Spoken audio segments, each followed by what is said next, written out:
Hello! I'm going to do a cooking video today. I haven't done one of these in a while. I do miss them.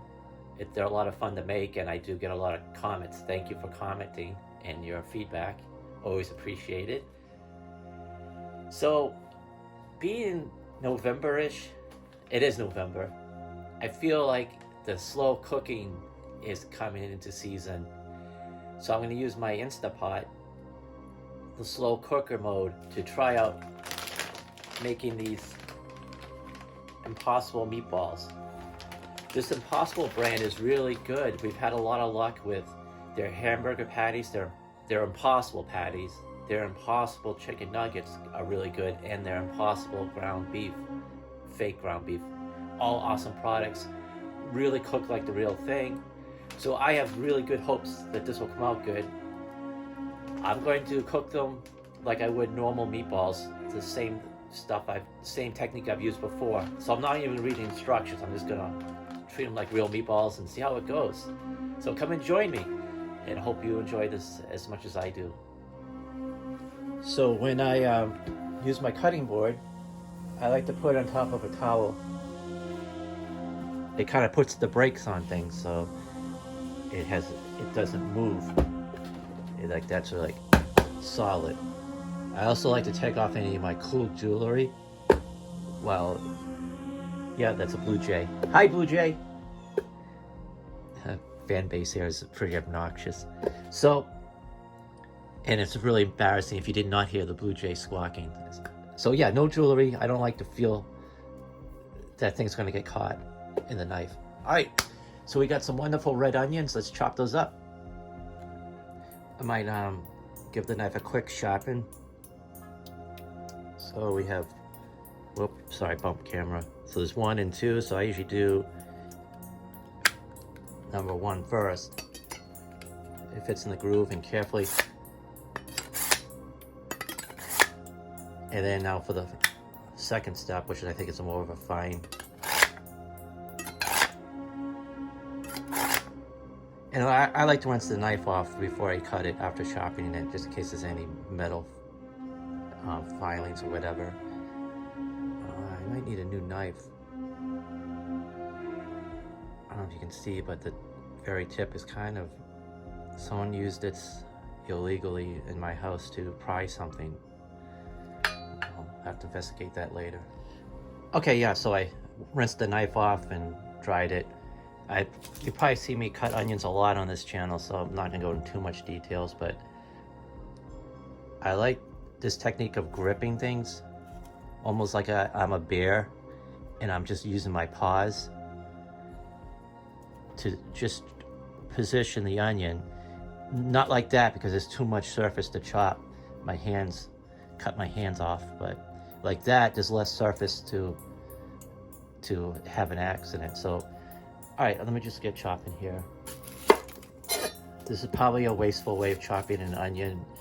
Amy is very concerned about wasting food, and I agree with her, but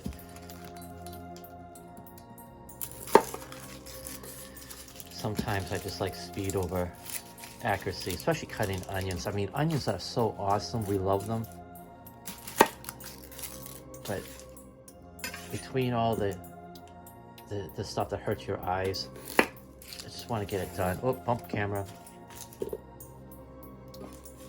I used to videotape football games in high school, and the coach said he would need a pack of Rolaids because my camera work was so shaky he would get seasick.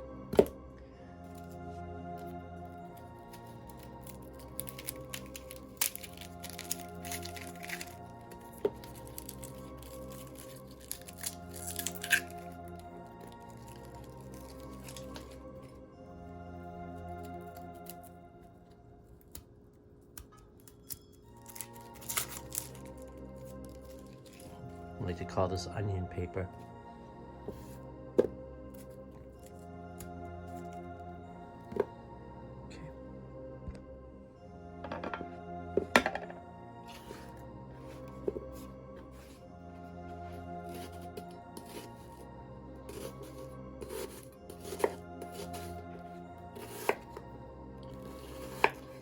Okay. Keeping the onions in the refrigerator overnight before you cut them seems to cut down on the tears. My nose is starting to run a little bit, but I don't feel the pain in my eyes.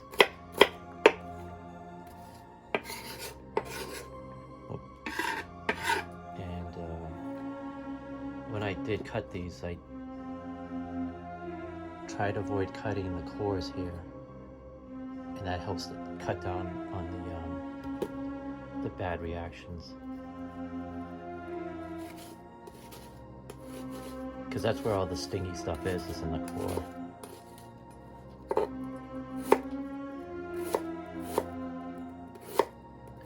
And then, oh, I forgot my own paw technique here. People say there's an old myth that onions give you bad breath. They don't. Bad hygiene gives you bad breath. You brush your teeth, floss or water pick or whatever, eating onions, it's not gonna give you bad breath. Like, I mean, it's just the same. Any food will give you bad breath. Let's just say that. Good brushing your teeth, mouthwash, going to the dentist every 6 months.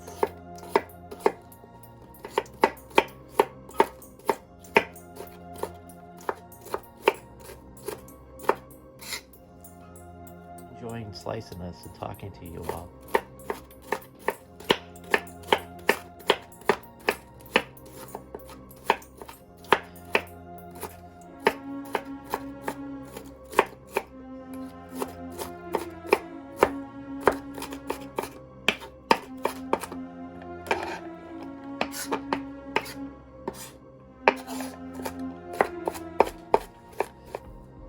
All right, done.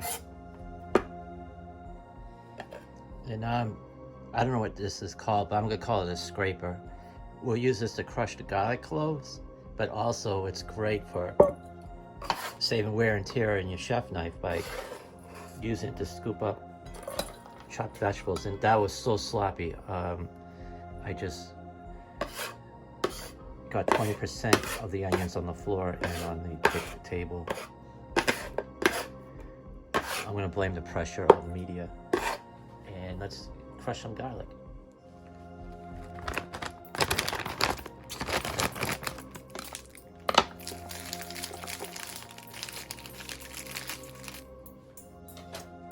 You know, when you're cooking and preparing food, you're always using your senses, your sense of touch, your sense of smell. When make sure the ingredients are good.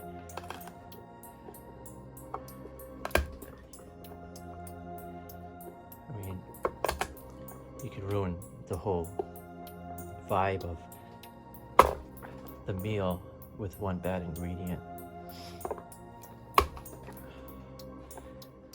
It's like music. Okay, I literally had it dust off the Insta pot. So I mentioned this feature before on the channel, but this has a really cool feature of saute mode, which basically it gives you a good hot surface inside the pot for frying up onions and stuff like that. Also, real quick, I did get the non-stick pot, so like I have to use like wooden spatulas or rubber spatulas, no steel. You don't want to scratch up that coating on the non-stick pot that I'm going to put in here. Actually, let's do that now. And that goes in like that. Wonderful. And then handy dandy for storage, the power cord detaches, which is nice. Okay, we are live. We got power going to the Instapot. So the saute button is like, I just had to rediscover this, but I can click this. And then each time I click it, it sets the temperature range. So we have low, medium, and high. Leave it on high. Now it's warming up, and it will give me an alarm, let me know that it's fully hot And that's when I can start adding, see. So basically now it's on, it's warming up. It's going to be very soon too hot to touch inside there. But when it's fully at temperature, it'll send me another alarm and it'll say hot, and that's when I'll start throwing in the ingredients. As it begins to warm up, I'm going to add some grapeseed oil. You'll see that in a moment. Okay, talking about using your senses, I can smell the burning, that this thing is hot. Not hot enough to sizzle yet, but hot enough to add some grapeseed oil. And so they'll be getting nice. I got random cans of tomato sauces that I can use today. I almost added this can. It looks like tomato sauce, but luckily I read it. It's cranberry sauce. That's not for this recipe.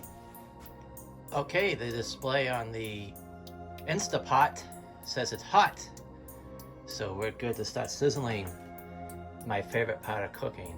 So use caution. I mean, this is just like a stove frying pan. It's hot as heck. So let's get that garlic going in there, get that good garlicky flavor moving along.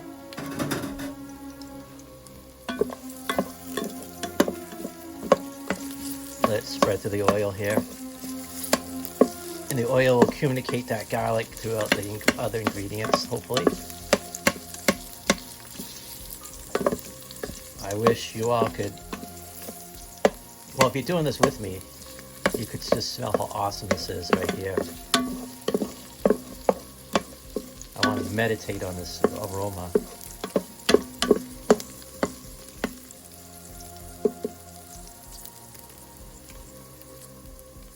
Just meditating on this wonderful aroma on this beautiful fall day. Bring back memories of wonderful meals, family events. Before the garlic starts to burn, I'm gonna share the heat with those red onions.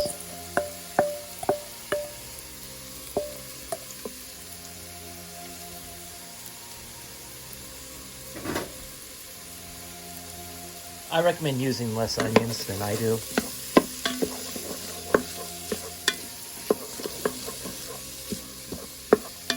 But we're big fans of onions, so, but I don't think it's for everybody to use this much. Maybe even half of what I added. Always good to invest in a good can opener.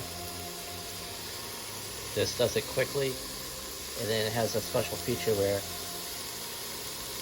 it has the lid grabber after you open it up, and pretty cool for opening up other things like that.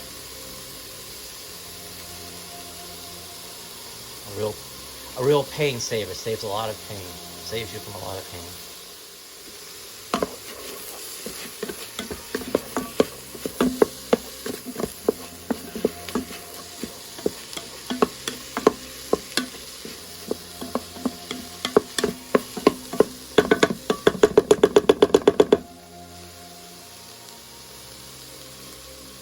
Now I'm just adding some random seasonings. If I was doing this really old school or correct, I'd be chopping up my own oregano and cilantro and other stuff. Using the fresh stuff does make a huge difference, but this is good enough.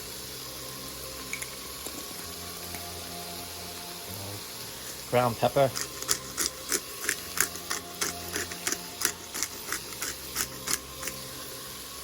And sea salt. That's all you need.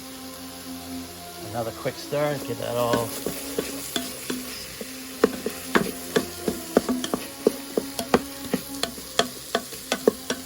pushing down stuff that's stuck on the edges of the pot.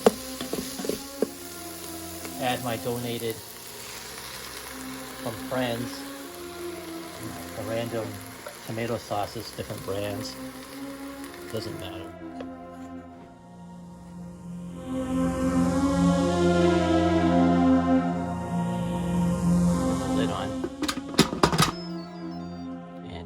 twist. And we're using slow cook mode. So leave this on venting. There's no need to seal it because we're just using normal slow cooking mode. We're not pressure cooking. And let's change angles and we'll get to the front of the programming for this. All right, let me see if I can figure this out. So we want to slow cook at a low setting. So I hit the slow cook button. And just like the saute, it toggles between low, medium, and high. We want low. I'm waiting for Amy to come home from work, which will be hours from now. So I'm gonna leave it for 8 hours. It's not gonna take that long to cook everything. And that's the timer starting.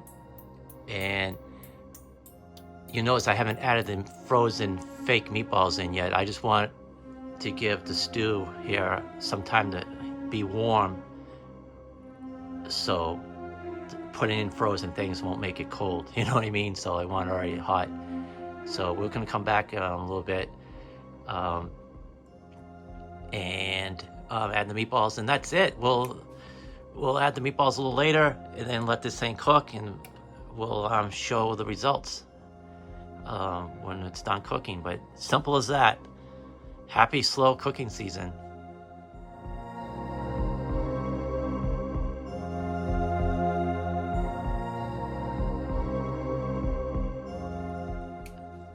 Okay, more than 15 minutes has elapsed.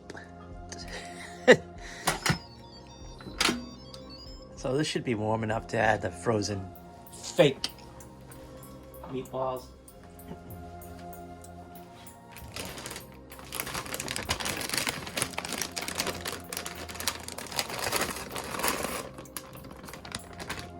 One bag, 2 bag.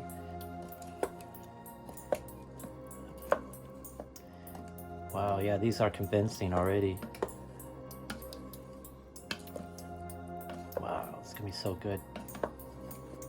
Whoop, splash, splatter. All right, you wanna make sure they're all dipped in there. Nicely stirred and mixed in evenly. Covered, nothing sticking through. And what I like to do is add, they call it, some countries they call it fishing the dish. Adding some final seasonings and stuff.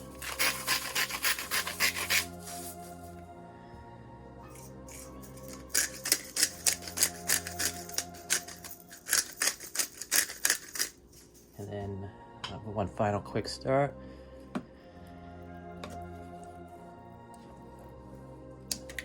Maybe go down the edges. Oh, splashing everywhere.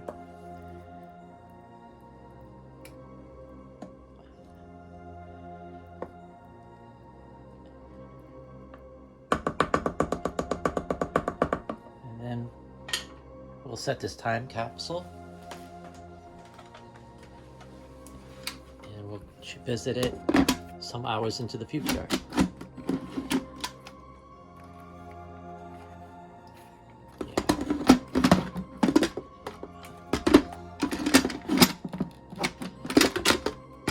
I'm being honest, I'm not gonna edit this out.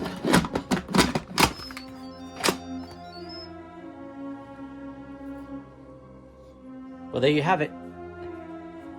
We're done.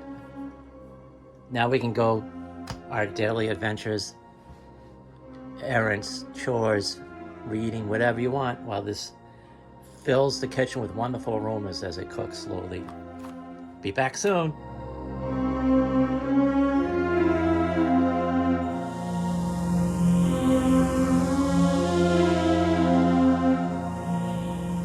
Okay, several hours later, let's open up this time capsule. See what we have. I don't recommend this, but I was outside the whole day. This thing's been on its own. I trust it has heat alarms and auto shutoffs. Still not the best idea to leave unattended cooking, but I had a wonderful time with Parks on the Air today, making Morse code contacts around the country and the world. So let's see what we have in here.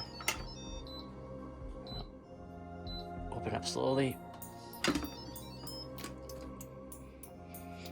Okay, the first thing I notice is no smoke or fire. It smells delicious.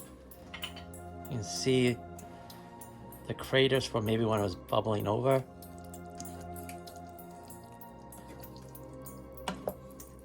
Nothing seems to be stuck to the bottom. That's good. The edges are a little bit dicey, but there you have it. I'm going to change camera's angles and cut one of these up and taste it. Oh wow, that smells amazing. Now the flavor's really coming out. So we'll be right back.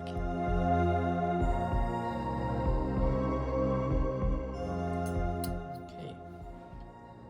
Awesome Hello Kitty plate provided by Amy. Let's see if we can cut this in half with a fork.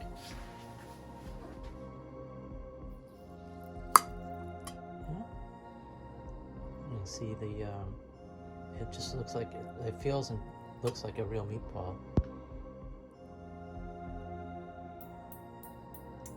Let's try it out.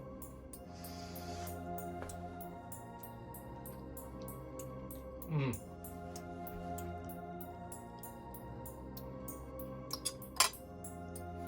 Hot, hot, hot, hot.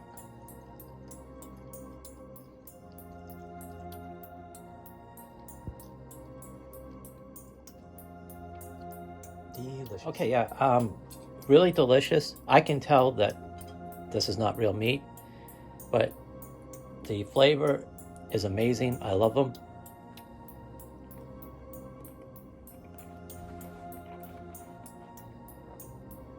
Yeah, it's a winner for me. I'm going to use these from now on. Because I like to believe they're healthier and a little bit less tragedy for the animals that we have to kill for our food. So yeah, I love them, and gonna go. I have a couple of sub rolls. I'm gonna make meatball subs and take more photos. All right, everybody, thanks so much for watching.